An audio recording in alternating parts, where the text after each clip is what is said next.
নমস্কার বন্ধুরা, কীভাবে মূলের শাক ভাজতে হয় দেখুন আপনারা।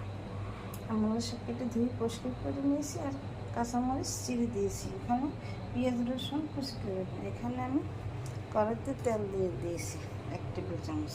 গরম হয়ে গেছে তেল, এখন পেঁয়াজ রসুন ভাজা দেবো।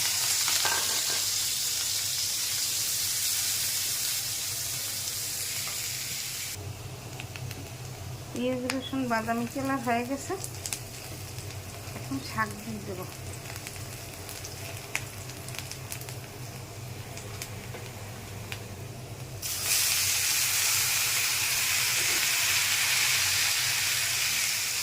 আদা চামচ লবণ,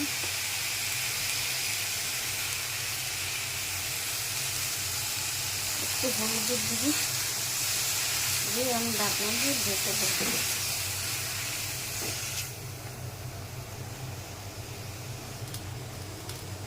আমার শাক সেদ্ধ হয়ে গেছে, শাক থেকে জল বেরিয়েছে। এখন একটু নারকেল বাটা দিয়ে দিলাম। নারকেল বাটা দিলে শাক ভাজা থেকে খুব দুর্দান্ত টেস্ট হয়।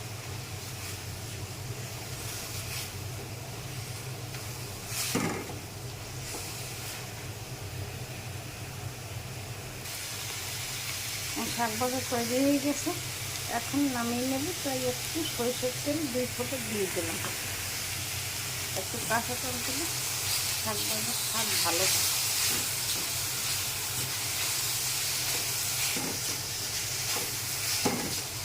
আমার শাক ভাজা তৈরি হয়ে গেছে, দেখুন দেখতে কত সুন্দর হয়েছে, খেতে খুব দুর্দান্ত টেস্ট হয়। আপনারা এরকম ভাবে বানিয়ে তৈরি করে খেতে একদম রান্না করে খেতে খুব সুস্বাদু হবে।